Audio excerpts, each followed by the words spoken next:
Bonjour et bienvenue. Aujourd'hui, on va décortiquer les points clés de notre article sur Boss Fighters QR.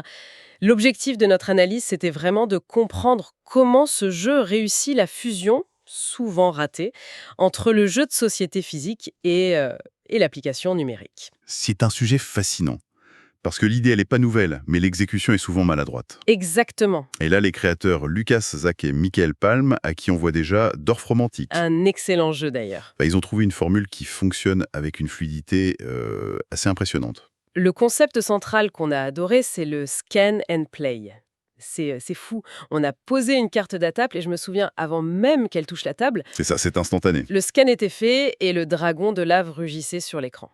L'action est immédiate. Hmm. Et c'est l'application qui gère toute la complexité du boss, ses points de vie, ses attaques sournoises. Et c'est là que réside le génie du système, vraiment. En éliminant toute la gestion administrative, la paperasse du jeu, quoi, Oui, toute la partie un peu lourde. il permet aux joueurs de se concentrer à 100% sur la stratégie, sur la coopération. La technologie ne ralentit pas le rythme. Au contraire, Elle l'accélère et devient invisible. absolument. Dans notre article, on a décrit l'expérience comme un soul swag de salon. Mhm. Au début, on ne connaît rien du boss, on se lance, on se fait battre. On se fait démolir, oui. Et il faut observer ses attaques, apprendre ses schémas, ses patterns, pour le vaincre.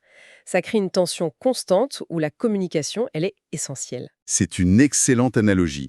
Le jeu reprend ce principe assez exigeant des jeux vidéo et le rend accessible. Surtout en famille, oui. Voilà, en famille notamment. On retrouve ce plaisir de la découverte et de la stratégie, mais sans la frustration. Sans le côté trop punitif. Exactement. Et les différents niveaux de difficulté, de débutant à insane, permettent aussi d'adapter le défi. C'est très bien pensé.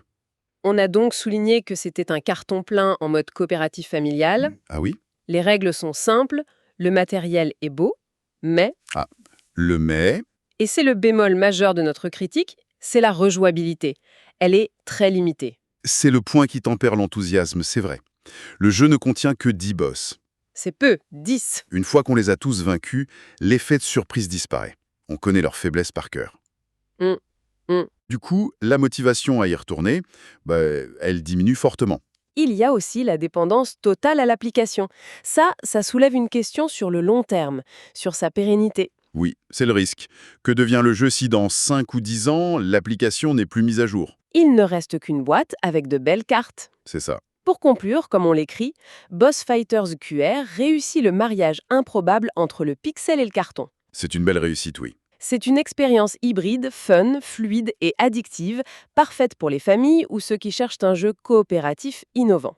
Un très bon jeu. Un très bon jeu, absolument. Mais pas un jeu à la durée de vie infinie.